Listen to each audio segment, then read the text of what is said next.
Hi hello നമസ്കാരം. വിനു വ്ളോഗ്സിലേക്ക് എല്ലാവർക്കും സ്വാഗതം. കുറച്ച് നാളായി നമ്മൾ വീഡിയോസൊക്കെ ഇട്ടിട്ട്. അതിന് കാരണം എന്താണെന്ന് വെച്ച് കഴിഞ്ഞാൽ എനിക്ക് ചെറിയ ജോലിയൊക്കെ കിട്ടിയായിരുന്നു. അതുകൊണ്ട് തന്നെ വീഡിയോസ് എടുക്കാനോ അപ്ലോഡ് ചെയ്യാനോ ഉള്ള സമയമൊന്നും കിട്ടുന്നുണ്ടായിരുന്നില്ല. അങ്ങനെ നമ്മൾ ഒരാഴ്ചത്തെ ജോലിക്ക് ശേഷം നമ്മൾ വീട്ടിൽ പോവാണ്. നമ്മുടെ കുട്ടികളുടെ റിയാക്ഷൻ എന്താണെന്നറിയാം. അതിന് വേണ്ടിയിട്ടാണ് ഈ വീഡിയോ കേട്ടോ. എനിക്ക് 2 പെൺകുട്ടികളാണ്. അച്ഛനെന്ന് പറഞ്ഞാൽ അവർക്ക് ഭയങ്കര കാര്യം. അപ്പോൾ അച്ഛൻ ചെല്ലുമ്പോൾ അവരുടെ എക്സ്പ്രഷൻ എന്താണ്, അവരെന്തൊക്കെയായിരിക്കും ചെയ്യുക എന്നുള്ള കാര്യങ്ങളൊക്കെ നമുക്കൊന്ന് കണ്ടു നോക്കാം. ട്രെയിൻ വരാൻ വേണ്ടിയിട്ട് ഞാനിങ്ങനെ വെയിറ്റ് ചെയ്തു. കുറച്ച് നേരം നിന്നപ്പോഴേക്കും നമ്മുടെ വേണാട് എക്സ്പ്രസ് വന്നു. നല്ല തിരക്കാണ് കേട്ടോ വേണാടിന്. എല്ലാ ദിവസവും തന്നെ നല്ല തിരക്കുണ്ടാവും വേണാടിന് കയറാൻ. അകത്ത് എന്തായാലും സീറ്റ് കിട്ടത്തില്ലെന്ന് ഉറപ്പുള്ളതുകൊണ്ട് ഞാൻ ഡോറിൻ്റെ സൈഡിലെങ്ങാനും ഒരു ചാൻസ് കിട്ടിയാലോ എന്ന് കരുതി ഇത്തിരി പതിയെ നിന്നു. മറ്റുള്ളവരുടെ അനുവാദം ഇല്ലാതെ അവരുടെ വീഡിയോസ് എടുക്കുന്നത് ശരിയല്ലല്ലോ. അതുകൊണ്ട് തന്നെ ഞാൻ വളരെ പരിമിതമായിട്ടാണ് വീഡിയോ ഷൂട്ട് ചെയ്തത്.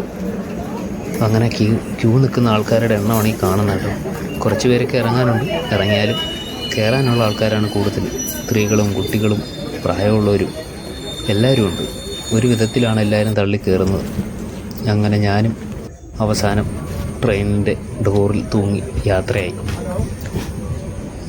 ഈ തൃപ്പൂണിത്തുറ, കോട്ടയം, പത്തനംതിട്ട റൂട്ടിലേക്കുള്ള, പത്തനംതിട്ടയ്ക്ക് ട്രെയിനില്ല, ചങ്ങനാശ്ശേരി, ചെങ്ങന്നൂർ വഴി പോകുന്ന ട്രെയിൻ. നല്ല ഭംഗിയാണ് കേട്ടോ വഴികളൊക്കെ കാണാൻ. നല്ല പുഴയും പാടവും അതുപോലെ തന്നെ കുട്ടികൾ കളിക്കുന്ന സ്ഥലവും ഇഷ്ടംപോലെ കാഴ്ചകളുണ്ട് കാണാൻ. എത്ര യാത്ര ചെയ്താലും നമുക്ക് മടുപ്പ് തോന്നത്തില്ല ഈ വഴിയിലൂടെ. ഞാൻ സ്ഥിരം ഈ വഴിയിലാണ് യാത്ര ചെയ്യുന്നത് കുറച്ച് നാളുകളായിട്ട്. അപ്പോൾ എനിക്കങ്ങനെ മടുപ്പ് തോന്നാറേയില്ല. ഈ സമയം മഴക്കാലമൊക്കെ ആയതുകൊണ്ട് ചെറിയ ചാറ്റൽ മഴയും കാറ്റും തണുപ്പും നല്ല ഭംഗിയാണ് കേട്ടോ. അങ്ങനെ ഞാൻ വീട്ടിലെത്താനുള്ള ആകാംക്ഷയിൽ ഇങ്ങനെ ഡോറിൽ തന്നെ തൂങ്ങി നിൽക്കുകയാണ്. ഇപ്പോൾ നമ്മൾ പിറവം റോഡിലെത്തിയതേ ഉള്ളൂ. കണ്ടോ ഞാൻ പറഞ്ഞ പാടത്ത് നിറയെ ഇപ്പോൾ വെള്ളം കയറി കിടക്കുവാണേ. ഇഷ്ടംപോലെ ആളുകൾ പല സ്ഥലത്തു നിന്ന് ചൂണ്ടയിടുന്നുണ്ട്. അവർക്ക് ഇഷ്ടംപോലെ മീനുകൾ കിട്ടുന്നുണ്ട്. നല്ല ഭംഗിയാണ് അതൊക്കെ അല്ലേ ആസ്വദിക്കാൻ. കേരളത്തിൽ മാത്രമല്ലേ ഇതുപോലെയുള്ള നല്ല രസകരമായ കാഴ്ചകളൊക്കെ. ഞാനങ്ങനെ തിരുവല്ല ടൗണിൽ വന്ന് ട്രെയിൻ ഇറങ്ങി. ഇനി നടക്കുക. വൈഫ് ഇവിടെ അടുത്തൊരു സ്ഥാപനത്തിലാണ് ജോലി ചെയ്യുന്നത്. അവിടെ വരെ കുറച്ച് ദൂരമേ ഉള്ളൂ. നടന്ന് അവിടെ ചെന്ന് കഴിഞ്ഞാൽ അവളുടെ കയ്യിൽ നിന്നും വണ്ടിയുടെ ചാവി വാങ്ങിച്ച് വീട്ടിൽ പോകാനാണ് എൻ്റെ പ്ലാൻ. കുട്ടികൾക്കറിയില്ല ഞാൻ ചെല്ലുന്ന കാര്യം. അങ്ങനെ ഞാൻ ട്രെയിനിൻ്റെ ഫ്രണ്ടിലൂടെ നടക്കാൻ നിൽക്കുകയാണ്. ട്രെയിൻ ഇപ്പോൾ എടുക്കുമോ ഇല്ല എന്നുള്ള കൺഫ്യൂഷൻ. പച്ച ലൈറ്റ് ഇട്ടു. ഞാൻ ഓടി ക്രോസ് ചെയ്തു. ആരും ഇങ്ങനെയൊന്നും ചെയ്യരുതേ. ട്രെയിൻ പോകുകയാണെങ്കിൽ അത് പോകാൻ വേണ്ടി വെയിറ്റ് ചെയ്യണം. അതിനുശേഷം മാത്രമേ മറികടക്കാവുള്ളൂ. കുറച്ച് ദൂരം നടക്കാനുണ്ട്. ഇങ്ങോട്ട് കുറച്ചിടെ നല്ല ഇരുട്ടാണേ. ഇവിടെ കുറച്ചിടെ വെളിച്ചമുണ്ട്, എന്നാലും കുറച്ചൊന്നും ഇരുട്ടാണ്. അങ്ങനെ നമ്മൾ ഈ സ്ഥാപനത്തിൻ്റെ, വൈഫ് ജോലി ചെയ്യുന്ന സ്ഥാപനത്തിൻ്റെ ഫ്രണ്ടിലെത്തി. നമ്മൾ വൈഫിനെ കാണാൻ പോവാണ്. വൈഫിനെ കാണുന്ന വീഡിയോസൊന്നും ഞാൻ എടുക്കുന്നില്ല കേട്ടോ. പിന്നീടൊരു വീഡിയോസിൽ നിങ്ങളെ കാണിച്ചു തരാം. ചാവി വാങ്ങി നമ്മൾ വണ്ടിയിൽ കയറാൻ പോവാണ്. അതിനു മുമ്പ് ഹെൽമെറ്റ് അത്യാവശ്യമാണ്. ഹെൽമെറ്റ് ഇല്ലാതെ ആരും യാത്ര ചെയ്യരുത് ബൈക്കിലെ. നമ്മുടെ സുരക്ഷിതയാണ് ഏറ്റവും വലുത്. വീട്ടിലെ ആളുകൾ കാത്തിരിക്കുമ്പോൾ അവർക്ക് വേണ്ടി, നമുക്ക് വേണ്ടി അല്ലെങ്കിലും അവർക്ക് വേണ്ടിയാണെങ്കിലും നമ്മൾ ഹെൽമെറ്റ് ധരിക്കണം. റോഡ് നിയമങ്ങളൊക്കെ പാലിക്കണം. ഞാൻ എപ്പോഴും ഹെൽമെറ്റ് ധരിച്ചിട്ടാണ് യാത്ര ചെയ്യാറ്. നിങ്ങളും അങ്ങനെ ചെയ്യണേ. വീട്ടിൽ കുട്ടികളൊക്കെ കാത്തിരിക്കുന്നതല്ലേ. ഞാനങ്ങനെ ഹെൽമെറ്റൊക്കെ വയ്ക്കാനായിട്ട് കുറച്ച് ബുദ്ധിമുട്ടി. ഒരു കയ്യിൽ വീഡിയോ എടുക്കുന്നതുകൊണ്ട് ഹെൽമെറ്റ് വയ്ക്കാൻ കുറച്ച് ബുദ്ധിമുട്ടായിരുന്നു. എന്നാലും ഹെൽമെറ്റ് വെച്ചു. വണ്ടി സ്റ്റാർട്ട് ചെയ്യുന്നതിന് മുമ്പാണ് വീഡിയോ എടുത്തത്. ട്രാവലിങ്ങിൽ നമ്മൾ വീഡിയോ എടുക്കുന്നത് കുറച്ച് ബുദ്ധിമുട്ടാണ്. ഫോണിൻ്റെ സ്റ്റാൻഡുണ്ട് വണ്ടിയിൽ, അതിൽ വെച്ചിട്ടാണ് ഈ വിഷ്വലൊക്കെ ഷൂട്ട് ചെയ്യുന്നത്. അങ്ങനെ നമ്മൾ വണ്ടി കൊണ്ട് നിർത്തി. കുട്ടികൾക്ക് കഴിക്കാനായിട്ട് കുറച്ച് സ്നാക്സ് വാങ്ങിയിരുന്നു. അവരുടെ എക്സ്പ്രഷൻ എന്താണെന്നറിയില്ല.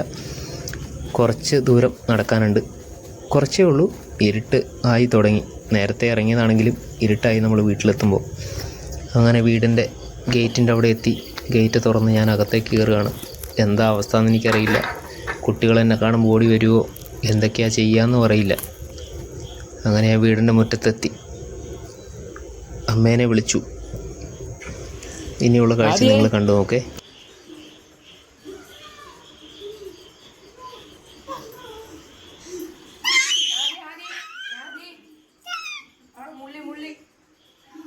ചൂച്ചു വെച്ചോ?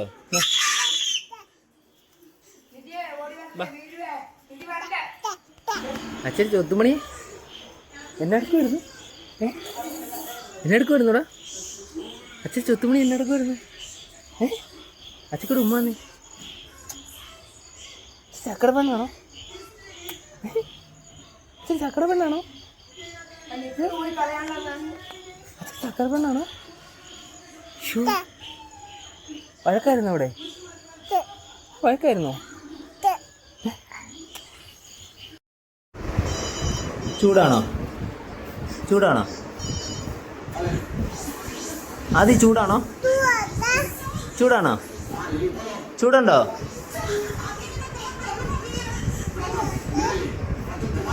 ചൂടുണ്ടോ? ചൂടുണ്ടോ? കഴിച്ചോ? ആദി ആദി ഇങ്ങ് വന്നേ. ആദി ഇങ്ങ് വന്നേ. ആദി ഇങ്ങ് വന്നേ. ബാ ബാ അച്ഛനെ മടിയിരിക്കുക. വാ അച്ഛക്ക് ഇത്തിരി തരാമോ? ആ താങ്ക് യു താങ്ക് യു.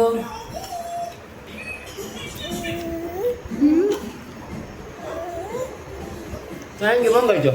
മോൻ കഴിക്കോ? മോൻ കഴിക്കോ? മോൻ കഴിക്കടാ. അച്ഛൻ കഴിയോ? മോൻ കഴിക്കോ? മോന് കഴിക്കാനല്ലേ അച്ഛൻ വിളിച്ചിട്ടുണ്ടെന്നേ? ഇടുക്കി നീ മിടിക്കല്ലേ? നിധി മിടിക്കല്ലേ? നിധി മിടിക്കല്ലേ? പറ മിടിക്കാന്ന് പറ. മിടിക്കുക. മിടിക്ക് പെണ്ണ്. ആദ്യം മിടിക്കുകയാണോ? അച്ഛൻ്റെ സുന്ദരി പെണ്ണ് ആരാ? അച്ഛൻ്റെ സുന്ദരി ആരാ? അച്ഛൻ്റെ സുന്ദരി ബാബ ആരാ?